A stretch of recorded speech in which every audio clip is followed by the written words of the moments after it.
一念血海，一念桃源。随我像素集拆解公子书，你将看懂整个开封剧情。故事的开始得从后周世宗柴荣说起。柴荣心怀统一中原壮志，他3次亲征南唐，皆大获全胜。958年10月，南唐主李璟被迫求和，割让淮南14州，去帝号改称江南国主，奉后周为宗主国，以长江为界，纳贡称臣。连年战事加大量上贡，致使南唐国库空虚，铜钱严重短缺。南唐官员韩熙载建议铸铁钱以应对钱荒。959年，柴荣在北伐途中病逝，年仅7岁的柴宗训继位。时任殿前都点检的赵匡胤率军北上时，被部下拥立黄袍加身，应验了点检做天子的谶语。他随后回师开封，逼迫柴宗训禅位，后周灭亡。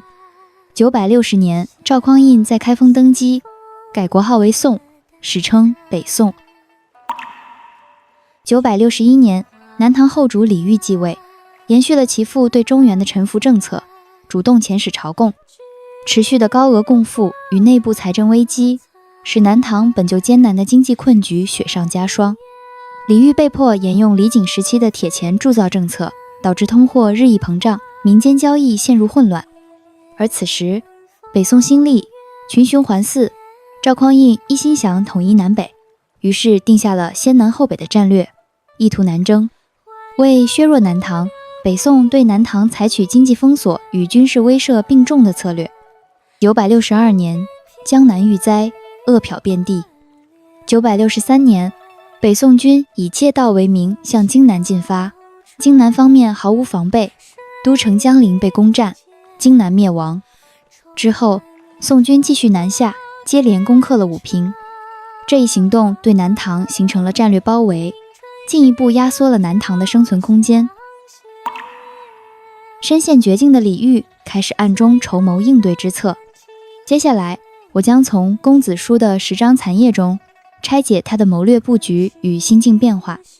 第1页，堂前策。李煜的核心策略是把堂前引入开封，搅乱经济，让北宋官民离心，以此拖延南征进程。他让人把堂前分批秘密运到开封，起初只在各地零星流出。南唐绣金楼也派出玄灵长司黑财神史振去开封府当判官，和李煜里应外合。在史振谏言下，赵光义力行堂前收缴不返还之策，并把这事交给史振全权负责。史振用强硬手段收缴堂钱，百姓苦难加剧，官民矛盾激化。李煜又写下乞怜歌在民间传播，想借舆论逼迫北宋开国库，安抚百姓。第2页，南征之兆。荆湖内乱后，正是北宋南征的好时机。荣渊受命主持修复五崖战舰，赵光义为筹军饷，办起飞花宴。北宋于庙堂大论堂前收缴之策，看来南征之心已决。第3页，生荆瓯。李煜寻到落难的未央城主温无缺，以助他重返未央城为筹码，邀其共商大计。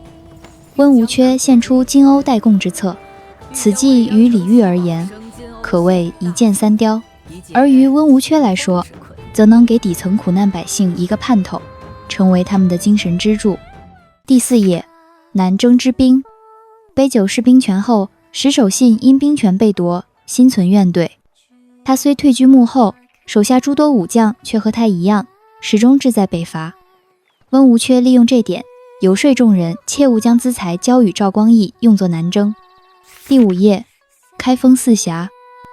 之后，温无缺又联合冯夷、郑鄂、荣渊、道主共同配合计划推进，4人分工各有侧重。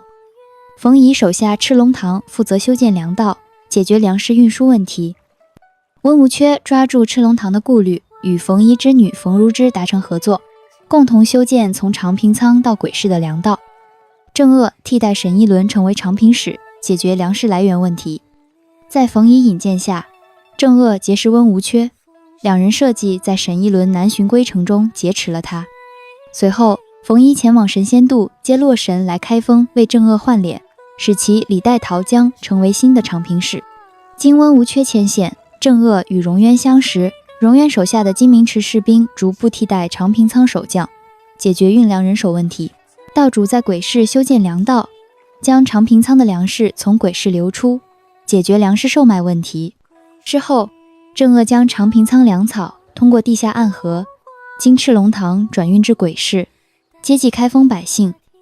当北宋颁布堂前收缴令后，李煜立刻下令将囤积的海量堂钱通过各式交易集中抛出。顷刻间，开封物价飞涨，铜钱供应骤缺，市井大乱。樊楼群英会上，在醉花阴配合下，生金瓯失窃计划成功实施。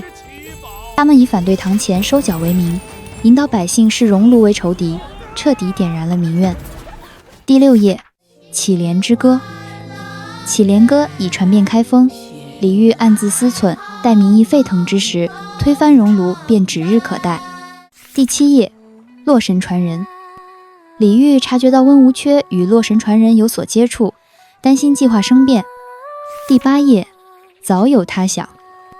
李煜越发怀疑温无缺另有打算，这世上难道真有能凭空生金的奇物？第9页，只可为弊。温无缺终究不忍百姓受难，现身熔炉，向北宋献上聚宝盆之策，彻底改变了与李煜原本商定的结局。李煜虽早已料到，却因心怀慈念，并未加以阻止。第10页，护竹不灭。最后，李煜终于明白，以杀人来救人的方式，终究无法成就真正的天下。他心想，今日既有一人能拯救开封，未来或许也会有另一个人能够拯救江南。为此，他愿用自己的生命守护那象征希望的烛火不被熄灭。一念血海，一念桃源，进退维谷，抉择何安？南北之争无可同生之法。整部公子书都在传递李煜这位千古词帝与亡国君主对宿命、抉择与自由的思考。在因果交织的巨网中，个体既是被动承受者，也是主动编织者。起初，他以为人在宿命因果中别无选择，最终他却选择了以身护竹，让微光在永夜中长明。我是软软，专注深度梳理烟云剧情故事。